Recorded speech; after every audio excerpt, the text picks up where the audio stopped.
Mesdames et messieurs, bonsoir. Comment l'Égypte essaye de créer les espoirs pour les Africains, de créer un bon avenir pour les Africains face à différentes crises régionales et mondiales, à partir de la crise énergétique, passant par la crise des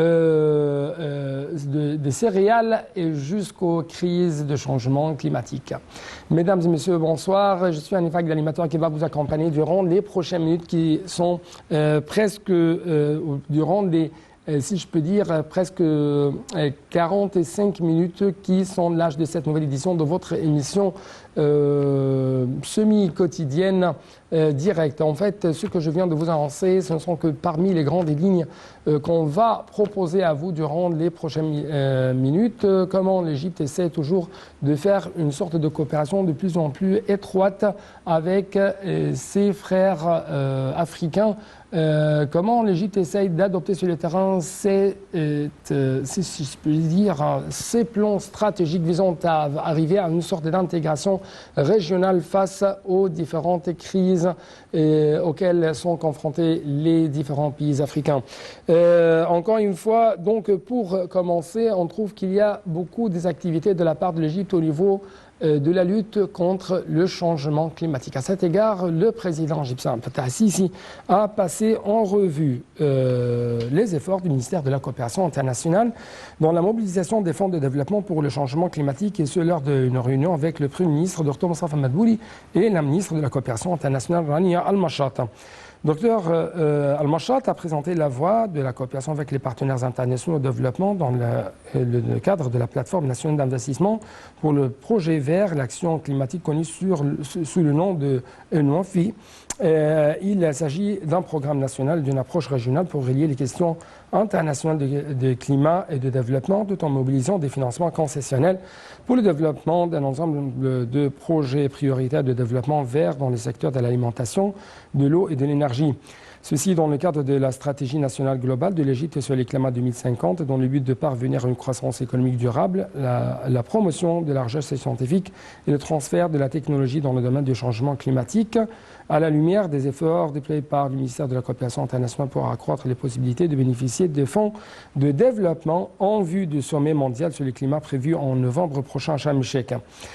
La ministre a également passé en revue les derniers préparatifs de la convocation du Forum égyptien pour la coopération internationale et le financement du développement qui doit se tenir dans la nouvelle capitale administrative en septembre prochain. Ce forum qui comprendra un certain nombre d'axes principaux, dont le plus important est la mobilisation de ressources et la facilitation de l'accès au financement, en plus du financement de l'agenda climatique pour l'atténuation et l'adaptation, outre les efforts nationaux et les mesures prises à cet égard.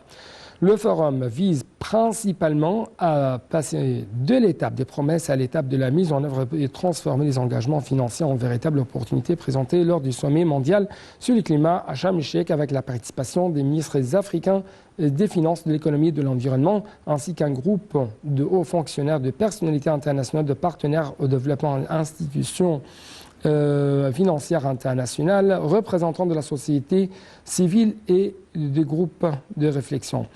Madame Rania Al-Mashat a de même présenté ce que le ministère de la Coopération internationale avait fait dans la préparation du guide de la finance équitable de Sharm el-Sheikh, qui vise principalement à réaliser l'intégration entre l'élaboration des politiques et les mesures concrètes qui devraient être prises par toutes les parties impliquées dans les questions climatiques, notamment le gouvernement, les institutions financières internationales et les fonds d'investissement. Dans ce contexte, le président Sisi a ordonné de fournir un soutien aux programmes nationaux qui faire une sorte de promotion à l'action climatique, ainsi que qui vise à coopérer avec des partenaires internationaux pour présenter des modèles nationaux réussis conformément aux objectifs de l'Égypte concernant les questions du changement climatique, qui sont principalement représentés dans la mise en œuvre des promesses et des engagements et leur réflexion sur les efforts et les projets réels sur le terrain.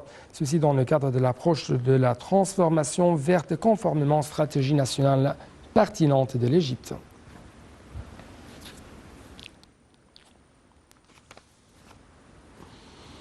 Donc plusieurs axes, si je peux dire, à souligner, plusieurs points à proposer durant les prochaines minutes à travers les analyses, à travers la ligne de la TV internationale d'un expert économique. Il s'agit de M. Simon Saïr. Monsieur Simon Saïr, est-ce que vous êtes en ligne actuellement?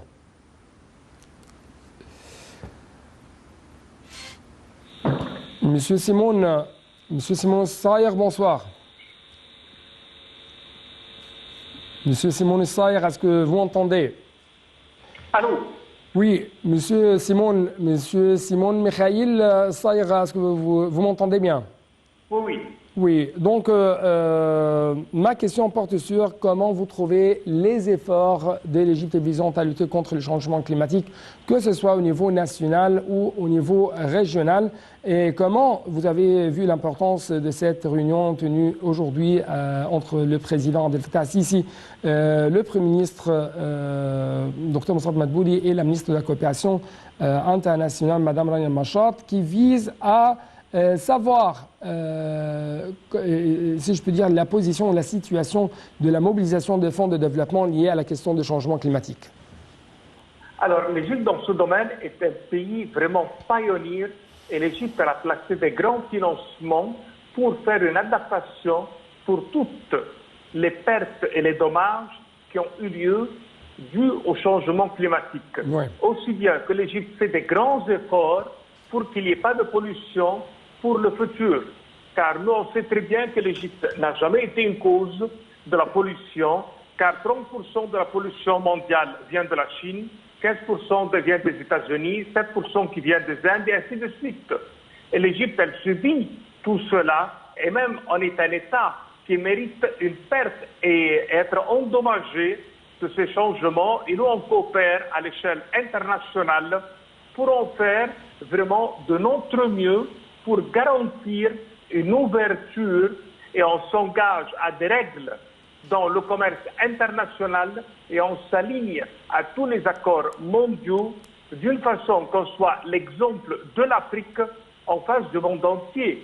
Alors dans cette conférence pour le changement climatique, nous on prend un rôle international devant l'Organisation des Nations Unies et l'Égypte à Sharm el-Sheikh à la mer Rouge. Sa conférence va réaliser un changement extraordinaire vu qu'elle va passer à la promesse que l'Afrique va faire l'usage de tout ce qui est moderne d'une façon à réduire la pollution. Nous, on se dirige pour ce qu'on appelle une économie verte. Alors l'économie verte, c'est que nous avons un objectif dans l'environnement et nous, on représente dans cela le leadership dans l'agriculture, l'industrie, la pêche, l'énergie, aussi bien dans le recyclage, le bâtiment, le transport, aussi bien que l'industrie manufacturière. Alors l'Égypte, dans tout cela, elle va avoir des conséquences, bien sûr, sur les emplois, et nous, on va faire émerger de nouvelles professions d'une façon à acquérir les compétences internationales et à faire un exercice fabuleux pour les métiers traditionnels à travers tout cela aussi. Alors nous, on se dirige en l'économie verte, vraiment, on peut dire, à droite et à gauche. L'Égypte regroupe deux types d'activités. On a les activités classiques qui sont réalisées avec des procédés moins polluants ou moins consommateurs d'énergie, aussi bien qu'on a aussi bien ce qu'on appelle les éco-activités, dont la finalité est la protection de l'environnement ou la gestion des ressources naturelles. Et toutes ces activités s'inscrivent dans un objectif de croissance verte et il s'agit de favoriser un développement durable et soutenable à long terme. Alors l'Égypte a beaucoup d'approches sur cela et on va réaliser une finalité environnementale et des activités périphériques qui participent à une meilleure qualité environnementale. Et nous aussi bien, on a beaucoup d'approches pour les métiers qui, on peut dire, qui comptabilisent les métiers verts et aussi bien à amener à ce qu'on appelle les métiers verdissants dans l'ensemble des entreprises et aussi bien y compris le son de l'environnement. Alors l'Égypte, elle est très... Oui, je vous écoute. Oui, monsieur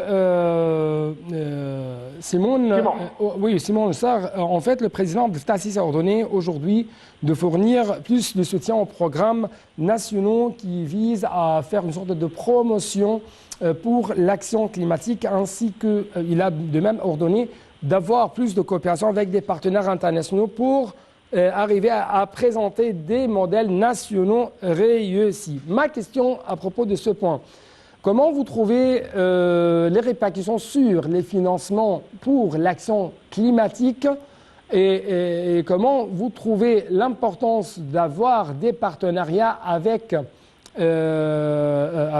des partenaires internationaux dans ce domaine? Je vais reformuler ma question. Comment vous trouvez l'impact de la guerre russo-ukrainienne sur, de la crise mondiale en général, de la crise économique, sur les moyens de financer les programmes nationaux, que ce soit au niveau de l'Égypte ou au niveau de l'Afrique en général, visant à lutter contre le changement climatique? Et comment vous trouvez l'importance d'avoir une relation de plus en plus étroite avec les partenaires internationaux afin d'arriver à avoir vraiment une économie verte, résiliente au changement climatique? Alors, dans ce point, le plus essentiel, c'est l'énergie. À travers cette guerre russe-ukrainienne, le grand résultat pour l'Égypte, c'est vrai que nous, on va exporter plus de gaz et autres, mais le but, c'est d'avoir une énergie verte. Ça veut dire savoir reproduire à travers, par exemple, l'énergie solaire, à travers les turbines de mer, à travers les barrages, et ainsi de suite, d'une façon qu'il y ait une énergie locale et non pas dépendante de notre pays. Et en cela, nous, on a des experts dans le domaine des turbines et dans l'énergie. Et les Égyptiens, après le barrage d'Aswan, ont pu avoir beaucoup d'experts qui ont voyagé dans le monde entier pour donner leur expertise.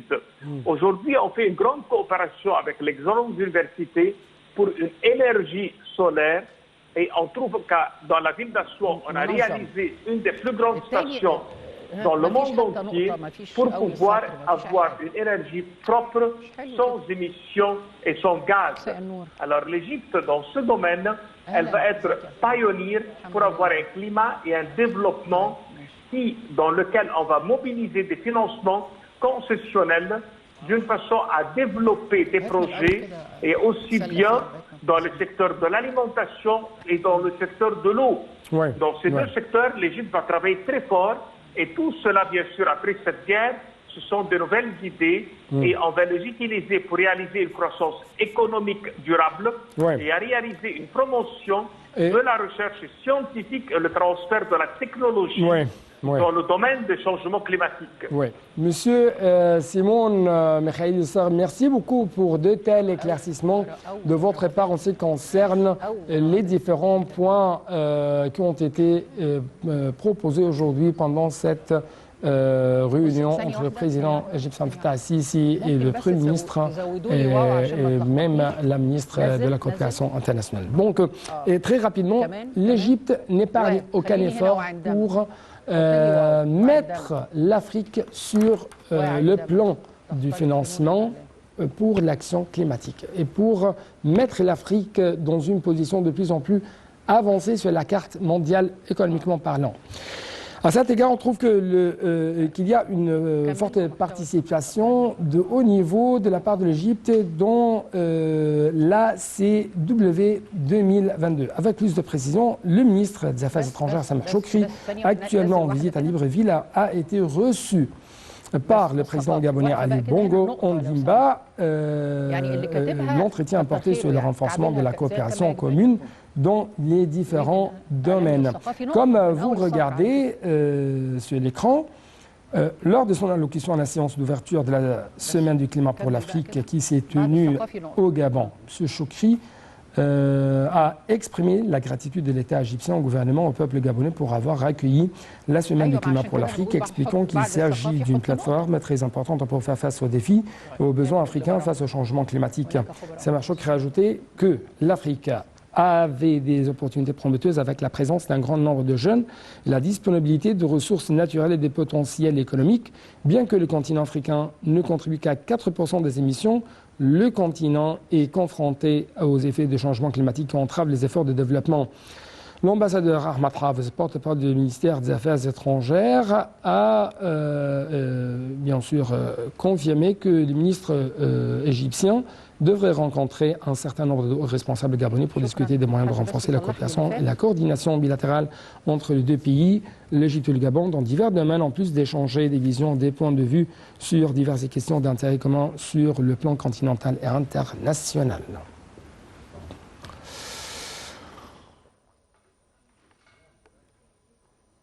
En fait, dans les prochaines minutes qui nous restent, je vais vous proposer quelques exemples de coopération bilatérale entre l'Égypte et les différents pays africains, que ce soit dans le domaine de la sécurité, dans le domaine de l'économie, dans le domaine de l'agriculture, dans le domaine de l'irrigation, dans plusieurs domaines. Mais justement, je dois actuellement vous proposer un commentaire qui va jeter plus de lumière sur l'Égypte qui tient à maintenir la sécurité et la stabilité au Soudan du Sud, un facteur décisif du développement, comme il a affirmé le président Abdel Fattah al-Sisi. Les explications seront dans ce commentaire de Yara Choucha et Marwa Arfa.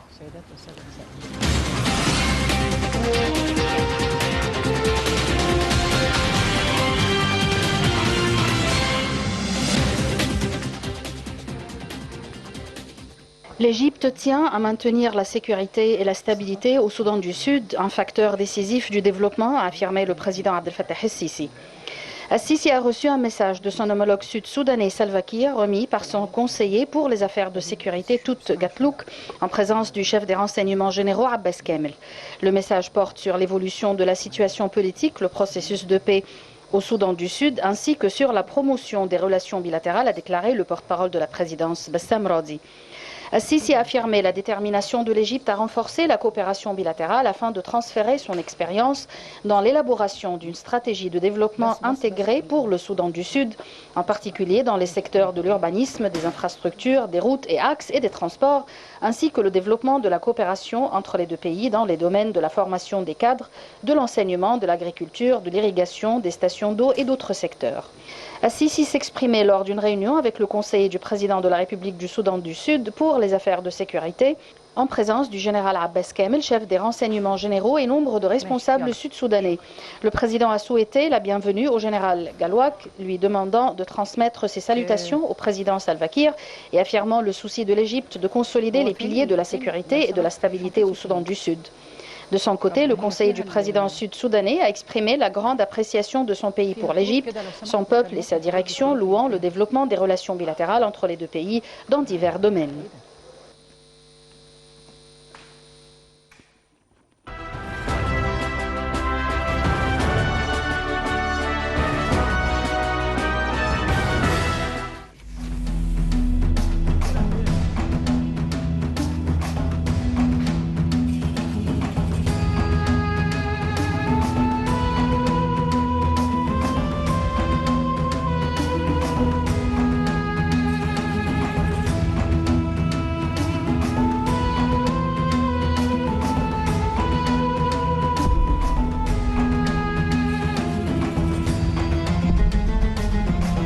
مصيرنا واحد وأهدافنا المشتركة واحدة وما يتحقق من خير وفائدة لمصر من شأنه أيضا أن يعود بالنفع والفائدة على كافة دول القارة.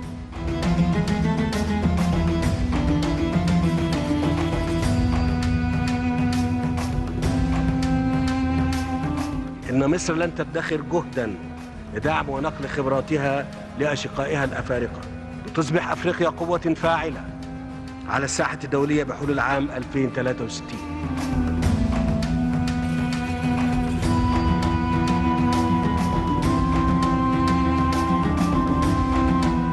سوف تتجه إفريقيا إلى المزيد من التقدم والازدهار والسلام والتعاون المشترك.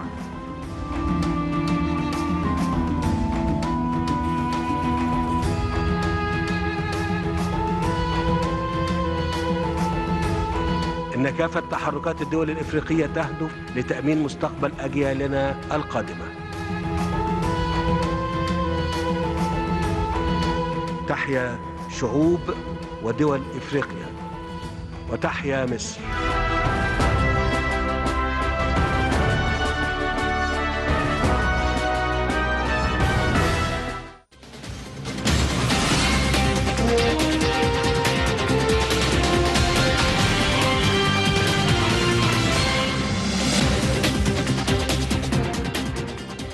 En fait, chers téléspectateurs, j'ai essayé de vous collecter presque les grands ou les remarquables efforts qui ont été déployés par l'Égypte dans plusieurs domaines. Donc, j'ai actuellement le plaisir pour faire une sorte de commentaire, une sorte d'analyse sur tous ces efforts. Notre journaliste africain, angolais, mais aussi écrivain, Monsieur Jonas Nazareth. Vous êtes le bienvenu au Sénat TV International. Merci beaucoup. Dans les prochaines minutes, nous allons essayer de présenter les différentes dimensions de coopération, notamment mutuelle, entre l'Égypte et les différents pays africains. Pour commencer, il y a une coopération de plus en plus étroite entre l'Égypte et le Soudan du Sud. Et c'est un nouvel État africain qui a été établi en 2011. C'est pourquoi aujourd'hui, on trouve que nos frères sud-soudanais ont besoin d'avoir de plus en plus cette expérience égyptienne, cette expertise égyptienne dans les différents domaines, comme on a vu pendant le reportage. Donc, comment vous avez vu ça? Oui, bien sûr que le Soudan Sud, c'est le dernier pays africain à avoir son indépendance, qui a achevé le 2011. Et malgré ça, quelques années presque, ils ont tombé dans une guerre civile avec les signes ethniques. Donc cette guerre civile a retardé le développement ou les essais pour le développement de cet nouvel pays africain. Il y a du pétrole et c'est une richesse très valuable, et malgré tout ça, ils n'ont pas arrivé à mettre en œuvre tout un programme pour développer le pays jusqu'à 2000. Finalement, après quelques essais, quelques demandes de voisinage, les organisations internationales ont insisté dans le propos de mettre fin à la guerre civile pour démarrer la vie de Sud-Soudan. Ils ont arrivé à s'entendre et quelques 2018, on dirait 2018 et 2019, voilà que le Covid-19 était rentré et tous les pays du monde ont été en échec. Pire encore, le Soudan Sud qui vient de terminer une guerre, qui n'a pas eu l'occasion de démarrer ses stratégies pour relancer son économie. Et jusqu'au présent, le Covid est en train de ralentir, mais est toujours là présent. Et voilà que le président du Soudan, Salva Kiir, a adressé un message à son homologue Abdel Fattah el-Sisi afin de reconnaître tout un effort que l'État égyptien vient de faire pour garantir une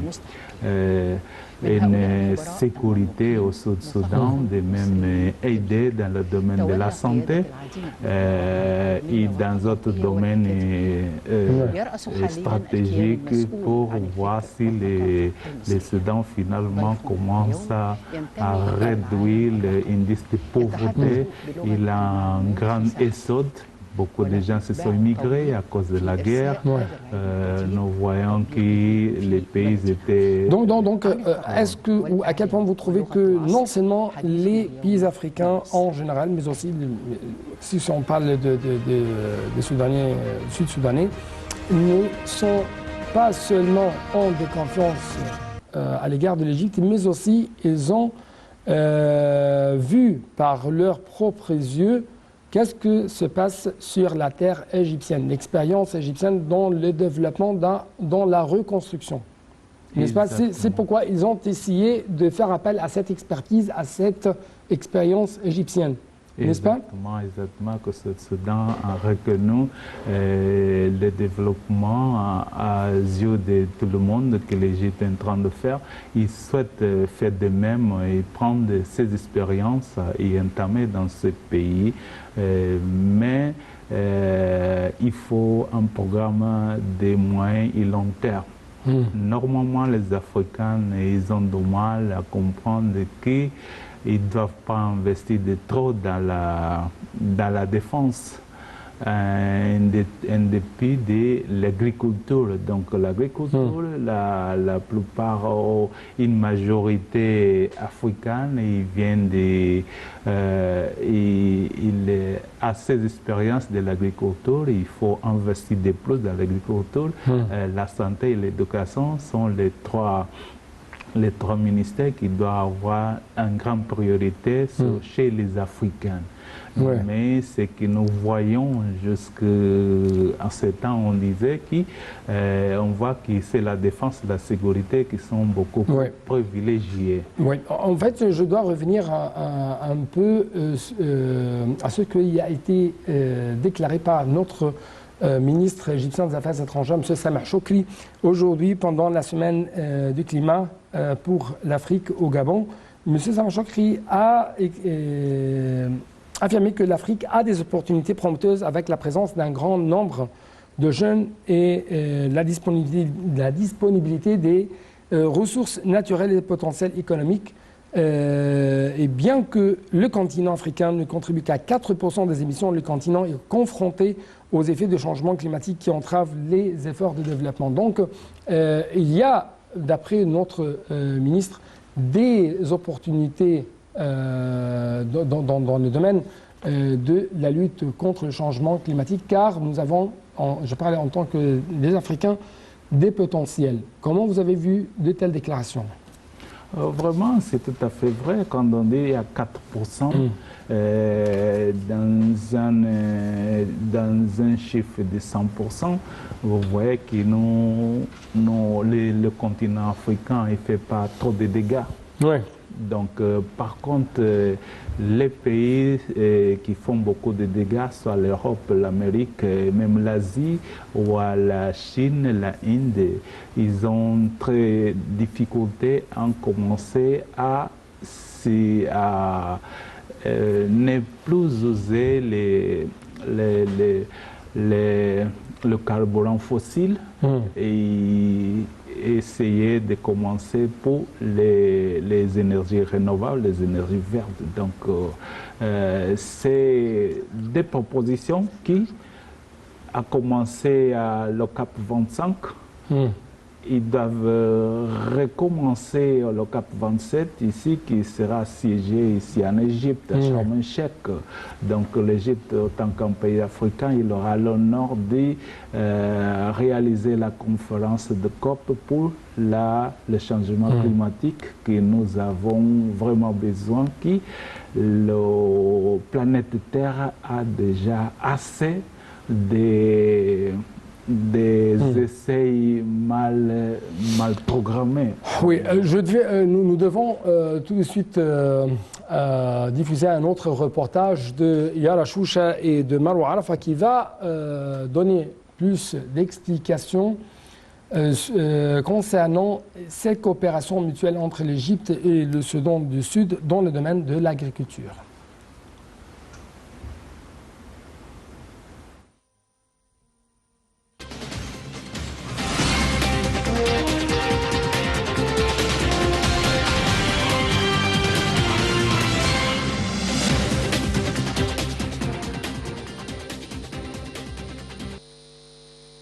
L'ambassadeur d'Égypte au Soudan du Sud, Mu'taz Mustafa Abdelkader, s'est entretenu avec la ministre de l'Agriculture et de la Sécurité alimentaire, Joséphine Lagu, également ministre par intérim des Ressources hydriques et de l'Irrigation, d'un certain nombre de sujets de coopération bilatérale dans les domaines de l'agriculture et de la sécurité alimentaire.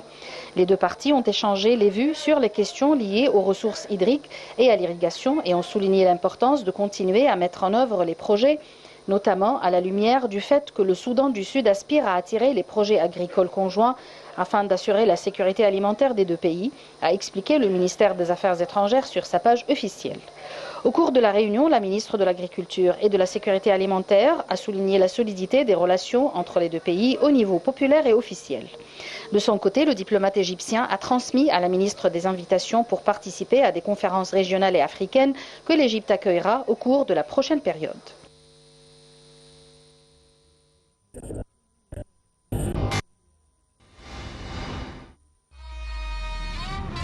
دول شباب أهل الصعيد دول زينة بلادنا الإرادة من حديد اتباهوا بولادنا هم دول آملنا جيلنا قد المسؤولية ناس بتبني وناس بترسم الخطوة اللي جاية. كل التحية والتقدير لأهالينا بصفة خاصة في الصعيد. احنا أسرة واحدة،